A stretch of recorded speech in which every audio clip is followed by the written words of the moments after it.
Hey everyone, One Big Boss here, and well, as you can tell, we're doing a new video segment. This segment's actually been on my mind for a while now. I've actually really wanted to do this for some time because events on Twitter, me meeting all these people who are severe retro lovers of video games, of old school games and systems, and just seeing where video games are going now and where they've gone in the last, hell, even like last 10 to 15 years. It's really got me thinking about the older days of video games. So I started this thing. It's going to be called Video Game Stories, and this is episode 1, the Blockbuster Days. And pretty much everybody knows what Blockbuster is. There ain't many of them left around, or there really isn't many left around at all. But as a child growing up, whenever the weekend would come, I would always go to Blockbuster and get a video game for the weekend. I think it was like $5, $6, $7 back then or something, or I don't remember exactly because my parents always paid because I was just a little kid. And after a while, I started getting disappointed because a lot of the games I wanted to play that looked good just from the badass box work that they had, I couldn't play anymore. I couldn't get them because someone always beat me to it. Now, my parents decided, well, let's just go Thursday and everything, and then you'll just have it for the next couple of days, and we'll return it on Sunday. Which, that was perfect. That's perfect. And I have to say, the library that they had for Super Nintendo games back then, Super Nintendo pretty much being the dominant gaming console at the time, was it was a pretty big selection. They barely had a Sega section, and I wasn't a Sega guy, but my buddies had Segas. My buddy Josh and Stick, they had Segas, and they never rented any of the games because I don't think they were really that any good ones. I mean, Stick also had a Super Nintendo as well, so he used to rent games as well, Super Nintendo ones. But one of the things I have to thank Blockbuster for itself, because this is before the internet, really. There's always been video game magazines, but I didn't really know of them at the time as a kid because I never really saw them in like supermarkets or other places. And I gotta say, Blockbuster helped me discover a lot of good games, and one of them that I have to really thank them for is for me discovering Earthbound.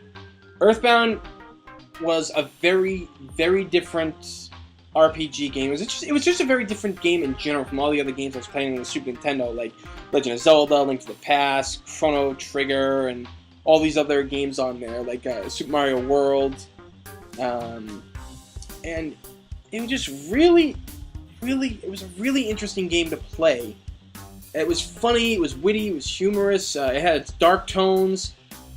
Instead of the typical sorcery and swords and all that stuff, Ness uses a baseball bat and all that stuff, and it was really just a different game that I loved, and I rented it all the time. And the problem with renting back then was, if somebody else rented the game before you did, chances are they probably fucked up your setting and played it, or they erased it because they're dicks. That was a bad thing about renting. That's why I didn't really like renting Game Boy games or Game Boy Advance games when they came out, because everybody would just delete your data, and it was pretty much worthless to get the game again to start all over, But still, I really did enjoy the games I found. I went over to my buddy's house one time after he got back from Blockbuster. It was the weekend. We were gonna play outside or whatever it was. I remember we were always playing outside with the others. And he had Super Mario RPG Legend of the Seven Stars. And I'd never heard of that game or coming to America until I saw that commercial a couple weeks later. But when I saw that game, how different it was, because everybody knows how Mario games were for years, ever since Nintendo and Super Nintendo.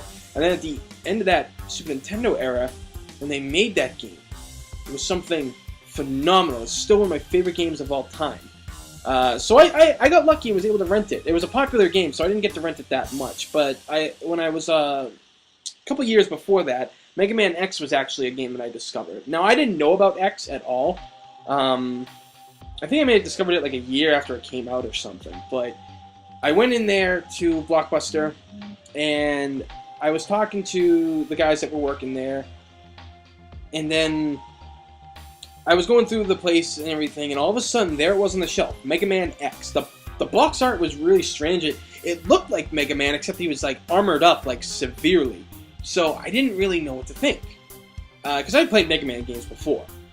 So Blockbuster introduced me to the X series very early on in my life, and the X series is one of my favorite series of all time. And as time went on, times changed. The N64 came in. They kind of phased out the Super Nintendo section. They had a smaller one, but they kept their top rented games, I guess.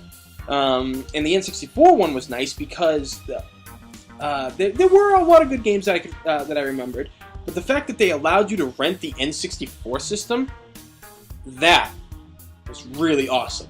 That was great. I rented that almost every weekend, but it cost $60. But I think it was like $10 to rent, and then you have to do like a $60 deposit, but you get the deposit back. That's how I remember it correctly, I think. I never paid for it because it was my dad who always did. But that was really cool that they did that, and it again opened me to like a wider array of video games to play. And at that time, I was also aware of. At that point, I was aware of video game magazines because I think it was probably about 5th grade. I had a friend whose parents bought him video game magazines. They did the subscription thing. And that's where I learned about these magazines. It's also where the magazines used to be really awesome and have like detailed walkthroughs for like Mega Man, Game Boy games, and all these other stuff. And they have like cool artwork, and everybody knows I'm an artist, so I like to draw, and I used to draw from those all the time. So it was really cool to see Blockbuster putting out all those things and going there and renting them. It was kind of a crapshoot sometimes. If you went on a Friday, your chances were pretty slim to none to get a game that you wanted. And I gotta say, when it moved into like the PlayStation era and the Dreamcast era, their PlayStation section was impressive. They had games like Parappa the Rapper, Twisted Metal, Crash Bandicoot, all the top-selling ones. And of course, like the Final Fantasy games. But then Dreamcast came out, and their Dreamcast section was actually pretty bad from what I remember. I actually didn't like going there for the Dreamcast games because you'd go in there, some of the games were good, others really weren't, and then afterward, like you get there and then they're all gone because the section's so small and they didn't double up the games like they did for like Super Nintendo and N64 and some of the PlayStation games. So it was kind of a bummer to find that out. Then I just went to the Hollywood Video that was on the other side of town, and that's where I would get my Dreamcast games because Dreamcast, I knew that a new Resident Evil game was coming out for it and Marvel vs. Capcom 2, so it was the reason I got the Dreamcast.